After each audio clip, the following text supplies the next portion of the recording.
Hey Precious Squad, welcome back to the channel and welcome back to another vlog or video rather. If you're new here, my name is Precious. Please do not forget to smash the subscribe button. Make sure you turn on your post notification bell so that you never miss any upload, and please like, share and comment down below. Yeah, I don't know why I still do that.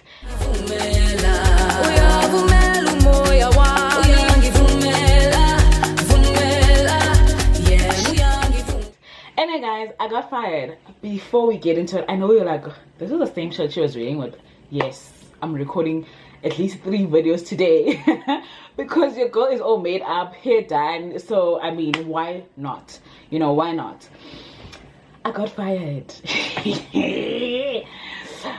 Yo, you know what, I've always wanted to talk about this, but I don't want to talk about it while I was emotional. I didn't want it to be an emotional video, if you get it, you know, not like in terms of crying, but you know, when you are in your emotions, everything is just like so emotional. It's like just all over the place. Like I was just like girl, that child, no honey.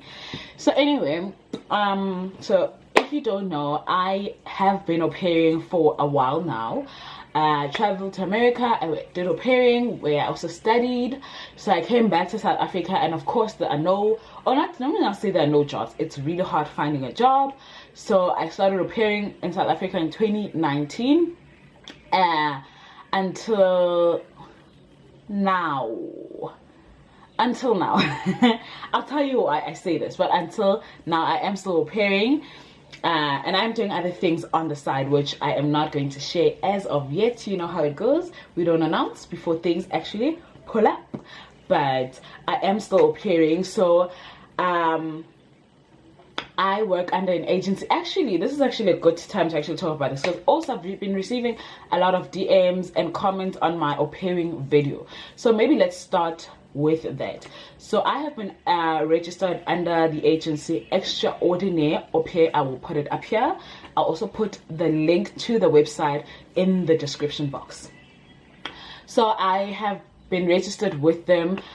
The requirements for this agency is, 1, you need to have experience of au pairing, nannying, tutoring. Like they post so many other jobs there, but mainly it's an au pairing agency.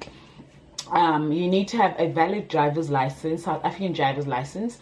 You need to have, you need to have your own reliable vehicle in order to travel around, obviously, because some families do not offer you to drive their cars. They want you to have a car, and they will then give you gas money.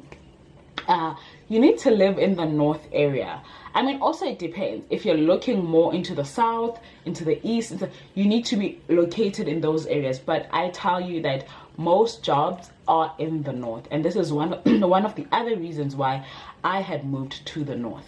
So those are the requirements, guys. I will put one of my agent's number, probably Heather's number, in the description box, because I know I've been receiving DMs saying please give us the agent's number, and so I am gonna put her contact details in the description box. Guys, please only contact her between Monday and Friday 8 to 5, and only regarding au pairing, please and thank you. I don't think I'm even supposed to do this, but I am going to do it because I see that most people are actually going the route of au pairing, and understandably so. People have lost jobs, you know, during COVID, and so I understand. So this is the last time I'm ever talking about au pairing in this channel. So what else do they want? So yeah, when you talk to her, just say, hey, hope you're good. Precious Masego referred me or gave me your numbers, blah blah blah. I'm interested in au pairing. I've got, like, literally just tell her your story before she even asks, because I mean, she doesn't have time. She deals with so many individuals, you know. So you let her know, guys, you need to have a car. I don't know how many times I need to emphasize this, because with all the DMs, like, well, not all, but most of the DMs which I receive, they're like, I've got a driver's license, but I don't have a car. I can't help you. I cannot help you. So even with the DMs, if I receive a DM about au pairing, I am not going to respond. I'm sorry in advance, but this is why I'm actually doing this video, so that I do not have to respond individually, because it does take a long time. Like, what I'm saying is something I've sent on DMs to multiple of people. Literally in the past 4 or 5 months, people have been sending me DMs on a period, understandably so. You know, I don't mind, but if the information is here, the least you can do is actually take the information, note it down, and do your part, So we do need to have AMA references, obviously, regarding au pairing, nannying, tutoring. Yeah, so beneficial is knowing multiple languages, not multiple, but like some other positions require just Afrikaans speaking, or if you know Afrikaans, Zulu, English, whatever, you know, it depends. But also, can I just also tip you, have so with other people, because most kids are learning from home, they're doing e-learning. So if you're gonna tutor them, you need to have a schedule, like a proper laid out schedule, where for every age, whatever age you have experience on. So because I have experience with literally from newborn to teenagers, so I break down my schedule, or my plans rather, for each group. So for a certain group, if the child is e-learning, this is what they do, and there are so many activities you can find on Pinterest. I have literally boards on Pinterest. I can actually link the board down below. I have experience with special needs kids.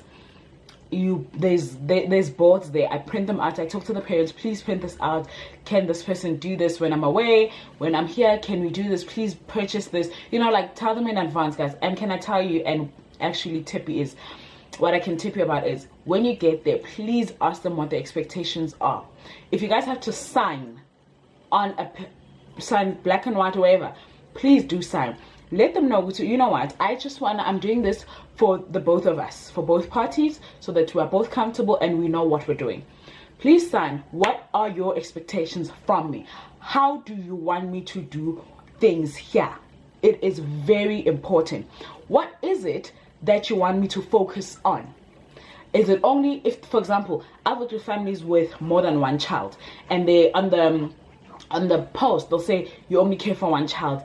Jiggy, you care for all the other kids, or all the cousins, or, you know, I mean, obviously there's a compromise here and there when there's like a play date. Obviously you can't just say, Mina, for example, I'll give a baby name Ndombi, for example, you know, I'm only going to care for Ndombi, not Kevin, you know. It obviously in such cases, but also it's a personal choice. I do it because it's a personal choice, and I only do it to families who are really, really kind to me. But all these other families, no. So even with pets, please let them be specific. Do, like, for example, my resume clearly says I am not a fan of pets. I can do with small dogs, not big dogs. I can't do with cats at all.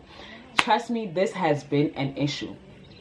I got fired because of a dog, and because of my kindness. So maybe let's also get into that now. So yeah, this particular family had purchased a dog, and I was just like,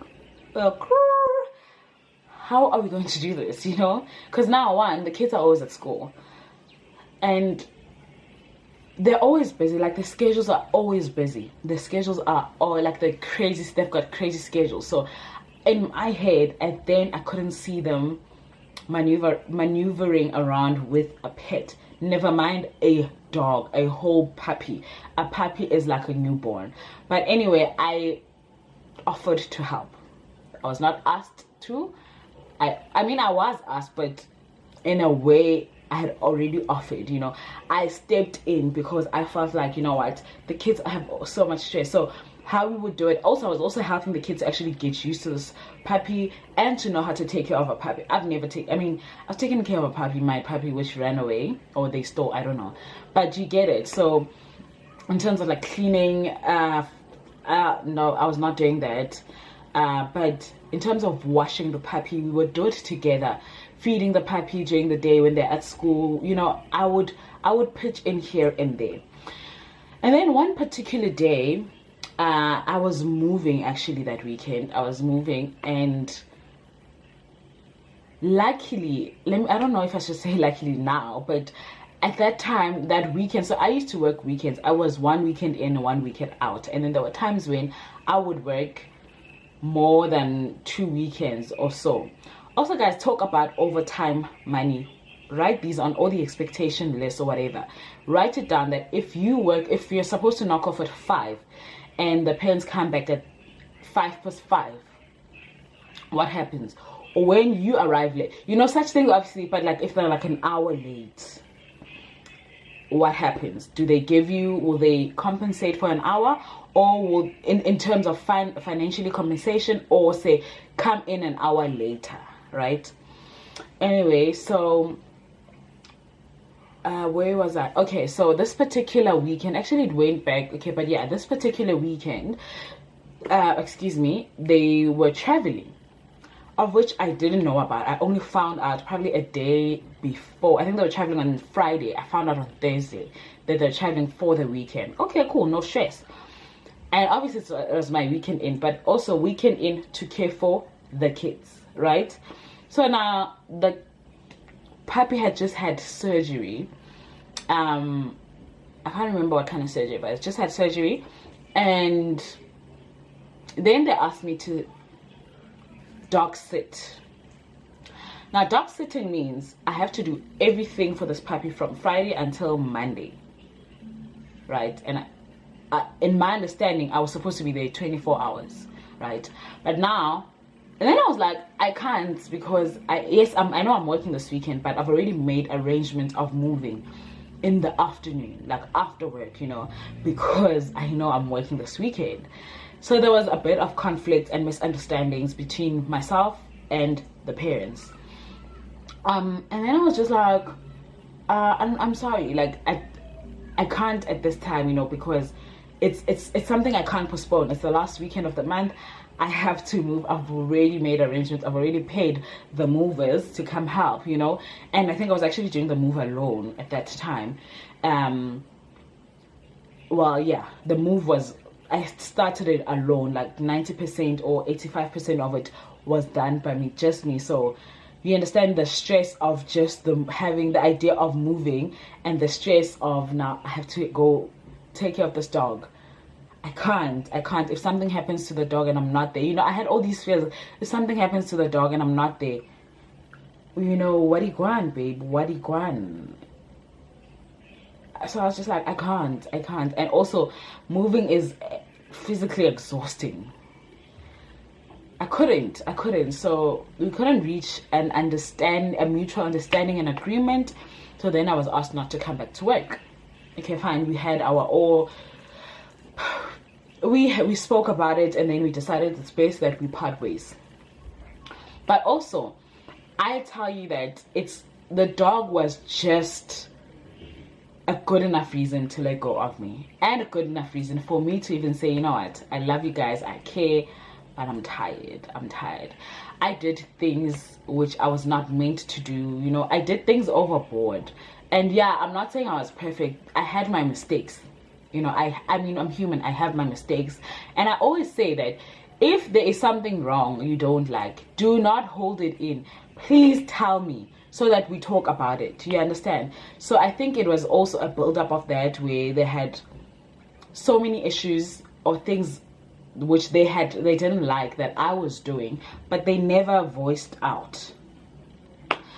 But anyway, so then I was just like, okay, cool. So I mean, there was a time when I was late for a practice for one of the kids, but of which I was told otherwise, and then all of a sudden now the kid is going. It was just so much. There's so much miscommunication. So this is why I'm advising you guys that you need to talk to these potential employees of yours, employers of yours, in advance before you agree to signing the contract. I mean, after that one, I've had a few other positions where one, they had 2 cats. child, me and cats. Okay, back then, me and cats, no. But the mom like really wanted me, and she was going through the most, single parent, going through a divorce, and you know, the kid is so cute. So I had like 2 positions, or at first I only had that, or I didn't work for a good month or 2. Yeah, a good 2 months, and that was the time I was actually pregnant and my miscarriage, and I think I was obviously overstressed. But what else? Then I've got the cat position where I sat down. I'm like, okay, how much do you pay me? They had everything written down. And that lady was very sweet. I would knock off early because she was just like, you know what, it's fine, I'm here. She has already eaten, she's taken a bath, you can leave, I'll still pay you in full. And she was very sweet. Like, she's very sweet, I don't want to lie. So I used to go there in the morning. Well, I used to go there in the morning and afternoon before I had an afternoon position.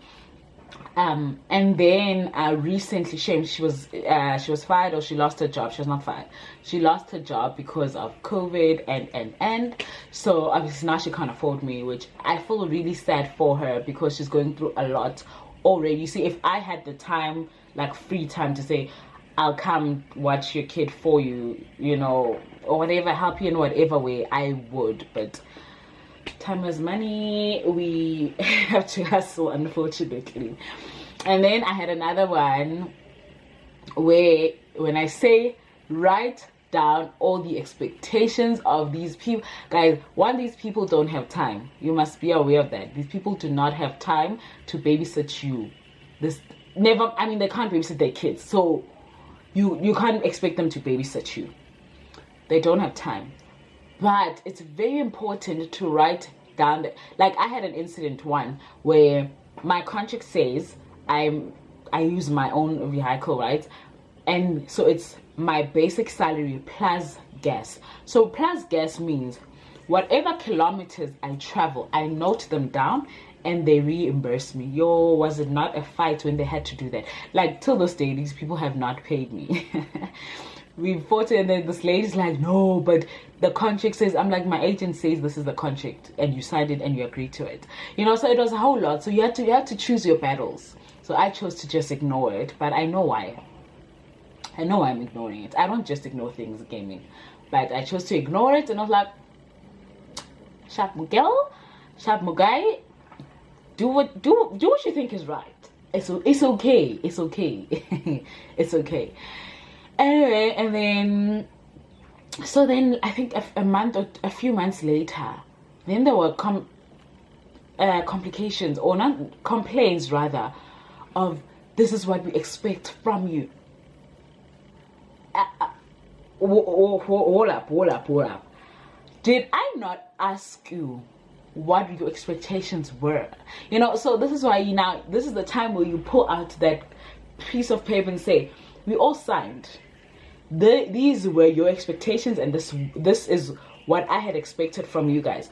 You take, this is what I've done. Okay, maybe I've been slacking here, and maybe I've even asked for assistance and no assistance. I've asked this from you guys. This is what I've been receiving. Maybe it's all good, they're doing it, or they're not doing it at all, or they're lacking. You know, you have something to fall back on.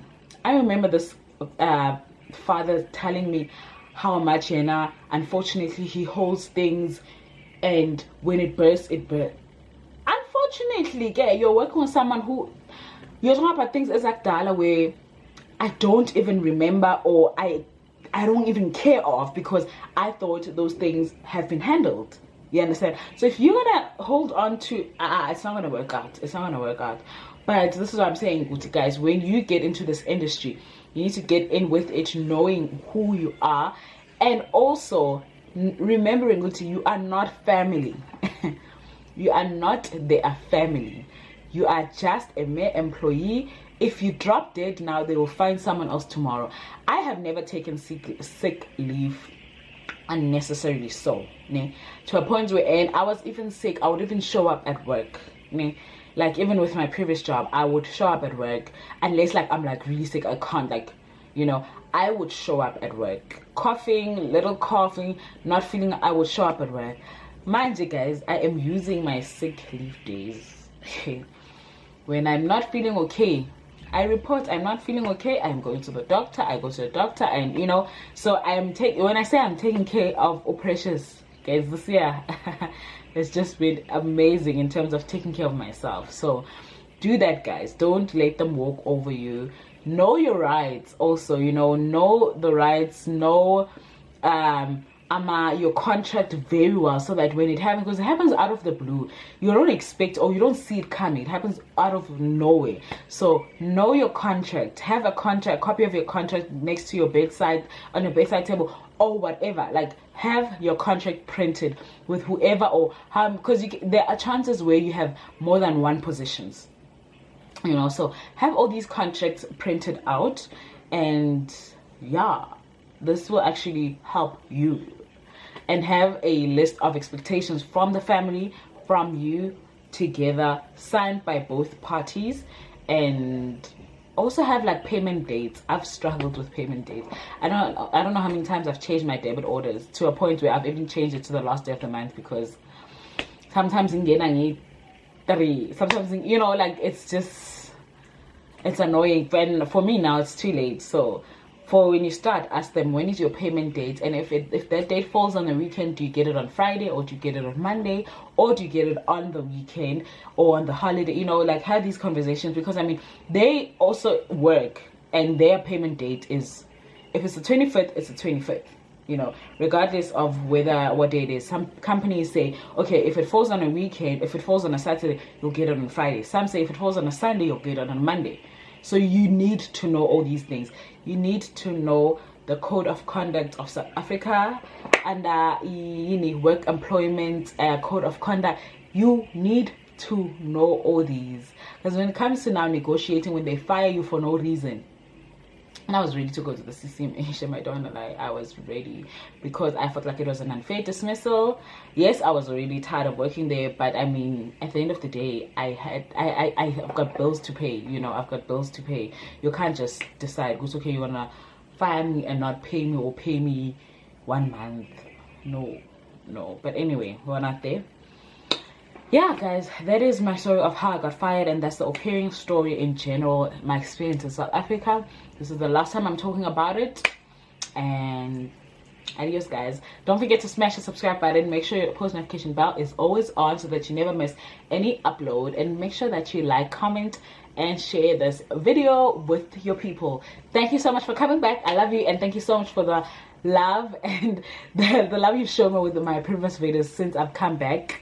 I come back. Anyway, guys, see you guys later. Mwah. I love you.